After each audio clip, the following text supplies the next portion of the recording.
So, welcome to our show today. Today, Wes decided that going fishing was more important than being here talking to me. Now, I don't understand that at all, but that's the decision he made.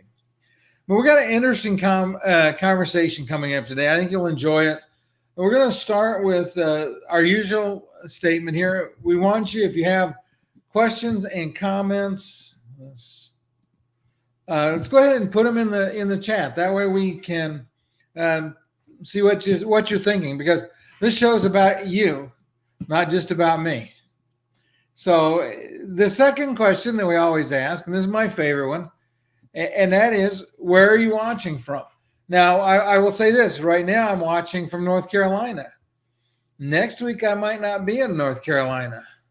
Pretty soon, I might never be back in North Carolina for a show. Just never know what's going to happen as we go forward. So do me a favor, and again, in the comments, let us know where you're watching from. And I'm going to ask another question, and I'm going to give you guys, we'll talk a little bit, but I'm going to give you some time to answer this one, because this is the real crux of today's discussion. And that is, what is the difference between working on your business and working in your business? And I am going to, let's say, postulate, theorize, make a blanket statement that's not 100% true. But I'm going to say that in most cases, too many business owners spend way too much time working in their business rather than working on their business. So I would encourage you to think about that. And we're going to talk about why that question is important as well. Because working in our business accomplishes one thing. Working on our business accomplishes something different. And that difference is really, really important. So, for example, and I am guilty of this now. I was guilty of this when I had my dealership. In that so often we get focused on the day-to-day things that we need to do. You come to work every day, there's a list of things that you need to do. And in general, most of the things that we work on during the day, in reality, we're working in our business. In fact, if we think about it, a lot of times the things that we're doing are things that other people could do.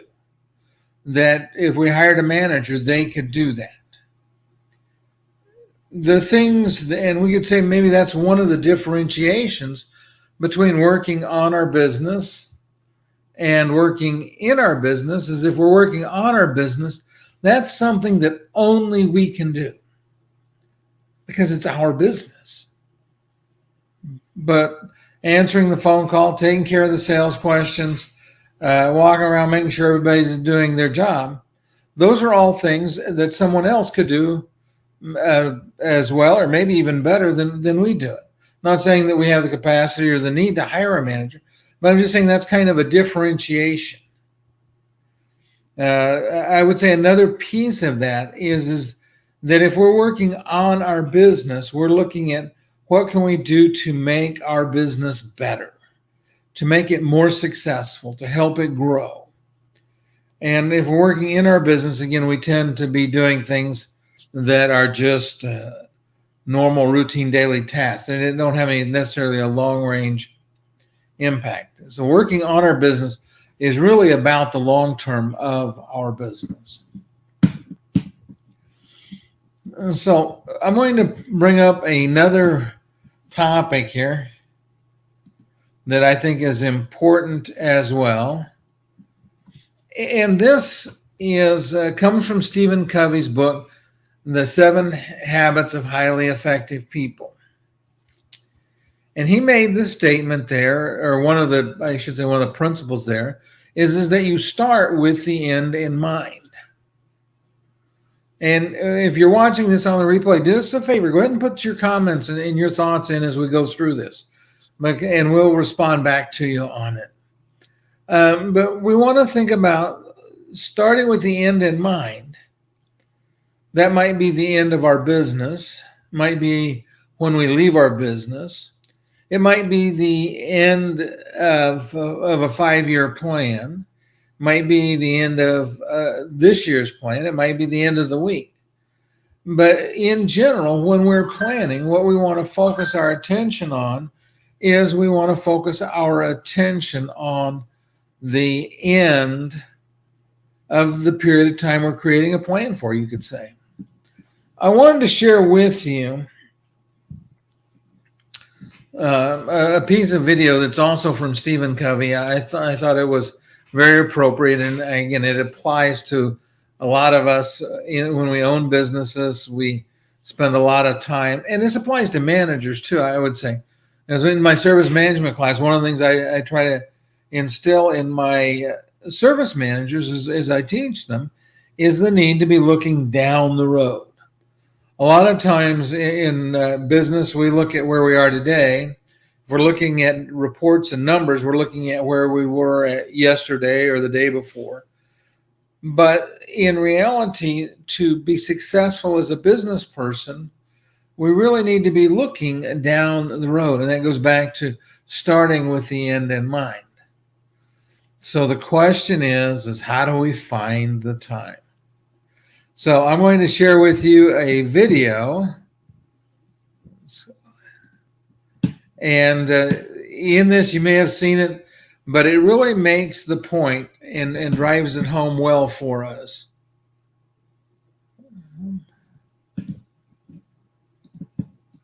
Your name is? Elizabeth. Elizabeth.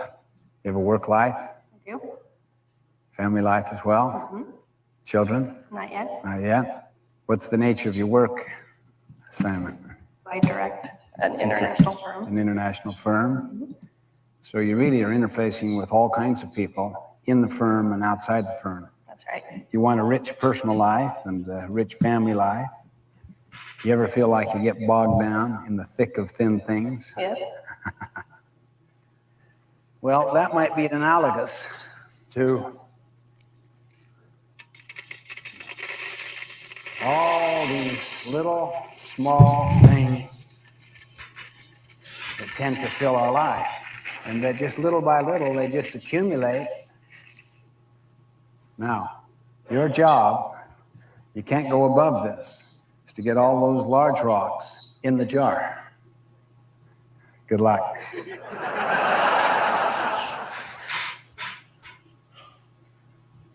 What's that one called? Q2, planning, preparation. Right. Planning, preparation, prevention, and empowerment. Mm-hmm.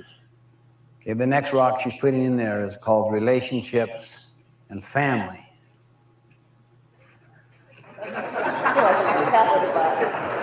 We didn't look at that third rock you put in there. That's employment, some key employment issue, and then you put major projects here. I can't get it above there. I haven't worked it yet. Oh, yeah, that's right. That's fair. Yeah, that's fair. That's called service, community, church.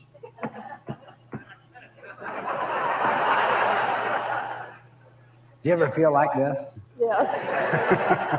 How many feel like this? By moving the little things around, you might squeeze in one more of those big major things. It's almost, wow, you know, if it doesn't fit, force it. Here's something that's called urgent and important. It's quadrant 1 thing that is blindsiding you, that it's your biggest client, that if you don't get back to that client now,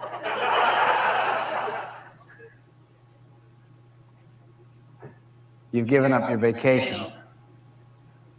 And you have no special block of time just for yourself. I'll tell you what you can do if you want to. You can take a whole different approach. You have a totally fresh bowl. You can work out of a different paradigm altogether. Well, then I'd rather put these in the bottom. And then for the little pebbles on the top. Employment. Big opportunity. Big opportunity. Important and urgent. Block of time. Those young children keep looking at me. Glad my husband's not here. No, I don't. These in there. Okay.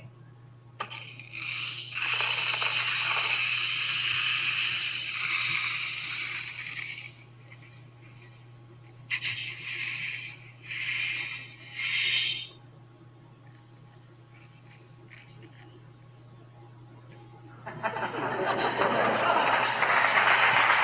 good.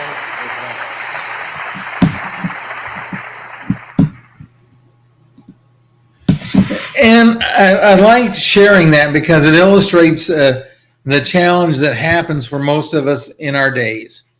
Is we get our days filled up with stuff.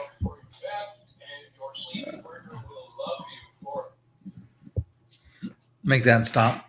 And so we start to we let our lives and our days, in particular at work, get filled up with things.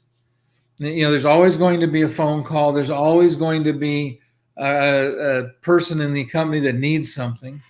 And so we've got to make sure that we build in our schedules the time for some of the big things. And I'll just highlight a few of the big things that your company needs you to work on.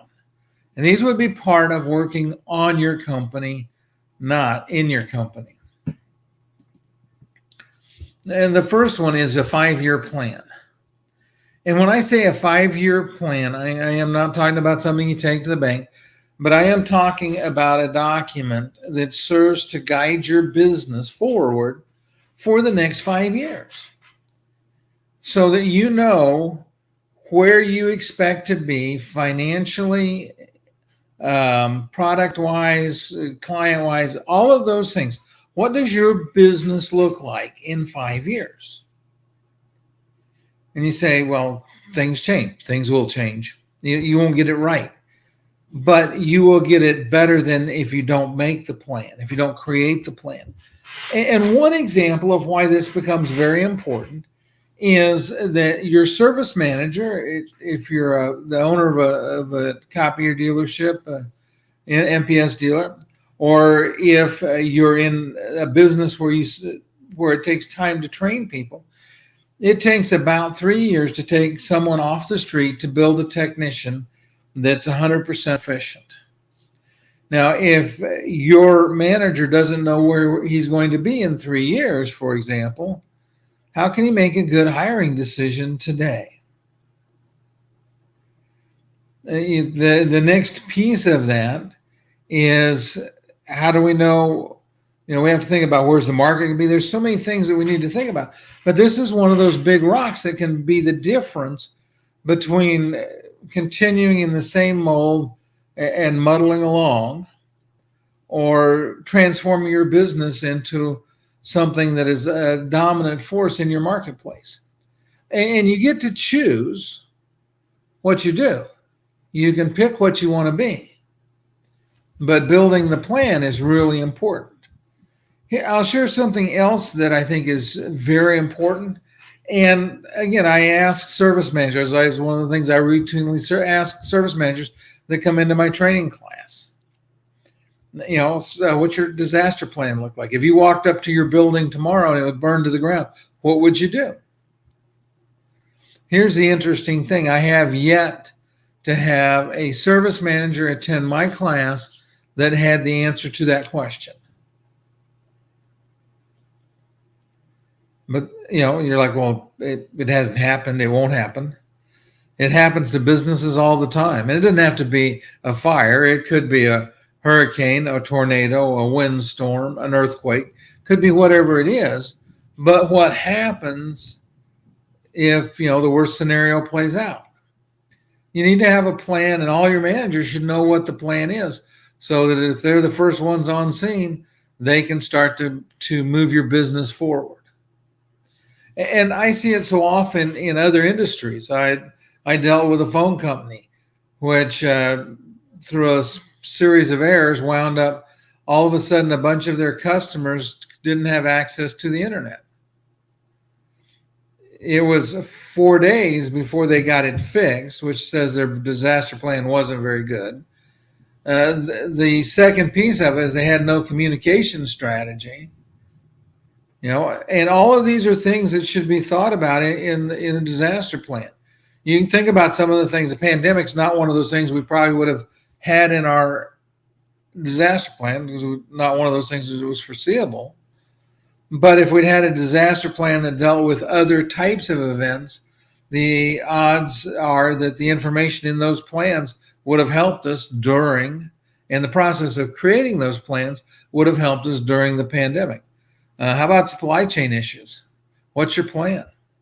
You see, we start to think about the things that happen in our businesses, and having that 5-year plan really can become very helpful.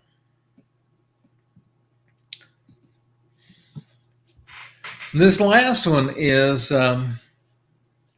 hyper important. And you say, but I'm not thinking about leaving my business. Well, I'm willing to say is you are going to leave your business. One way or the other, you will eventually leave your business. But going back to starting with the end in mind, if we think about, okay, what am I going to want to do? What is my exit strategy for my business? And so maybe we're going to pass it on to our children. Maybe we're going to sell it. Maybe they're going to carry us out in a wooden box. All of those are exit strategies. Some are better than the others. But the point of it is how do we start to build our decision today? So a good example is if you're thinking about selling your business at some point in the future, building the value of your business, make sure that you have as much guaranteed recurring revenue as you can. So everything's on longer term leases. Those kinds of things make a difference in its valuation. If you're going to pass it on to a family member, the first question is, do they want it? When I was working for one of the manufacturers, I had a dealer. His exit strategy was to leave the business to his son. His son's business strategy was to have a pizza business. He didn't want any part. The father had the opportunity to sell his business, and he chose not to. His son didn't want the business, and the end result was the competition got his business for free. So again, these are things that are so really important that we need to build in some time to start working on it. We go back to our video. So part of the thing I ask that I hope you take away from this is I just need to block some time on my calendar. It's not like you block a month, but you block an hour or two every week to think about longer term issues in your business. And what are the ways that we're going to prepare the business for the future? I'm going to tell one quick story that I think illustrates the second point. And this is a Stephen Covey principle as well. Sharpen the saw. And it's interesting because I teach this in my service management class as well. And there's a story associated, and I'll just tell the story. There was a young lumberjack, and he was pretty big and strong and pretty confident he was as good as there was. And so he went to a lumber camp and he was looking for a job. And the foreman said he didn't need anybody. And this young person, pretty cocky. He said, well, who's the best lumberjack? Who can cut the most wood here? And so the foreman pointed out a kind of older gentleman. And he says, well, if I can cut more wood than he cuts, could I have his job? Foreman thought about it and said, sure, why not? And so what happened was they each had an area of trees to cut. And the foreman said, okay, we'll go out there. You guys start cutting. End of the day, whoever's cut the most wood keeps that job or gets that job. So the young guy goes out and he starts sawing, and the older gentleman goes out and he's sawing. Pretty soon the older gentleman takes a break. And the younger guy's like, I got this. And he just keeps sawing. All day long, the older guy stopped and didn't saw for a while. The younger guy just kept sawing all day long. End of the day, when they started measuring the amount of wood they cut, the older gentleman had cut so much wood, and a great deal more than the younger guy. And the younger guy stood and looked at the pile of wood and kind of scratched his head and said, "Okay, I give up. I worked nonstop. You kept taking breaks all day long. How did you saw more wood than I did?" And the older gentleman said, "Well, Sonny, I wasn't taking a break. I was sharpening my saw." And the point of that is that as individuals in business, especially if we're leaders in business, we need to build some time into our schedule. One of the big rocks needs to be things that we can do to help us learn to get better. So watching podcasts like this is an example of sharpening a saw.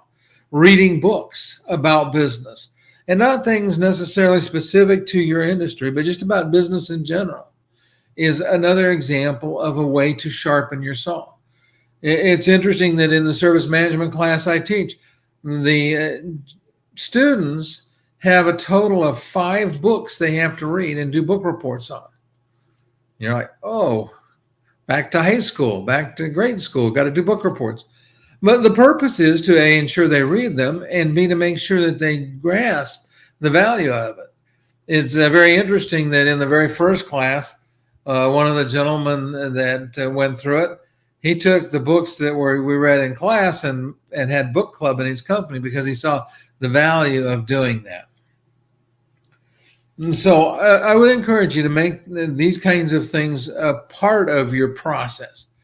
Again, build some time into your calendar so that you can continually sharpen the saw, get better at whatever it is that will help your company move forward.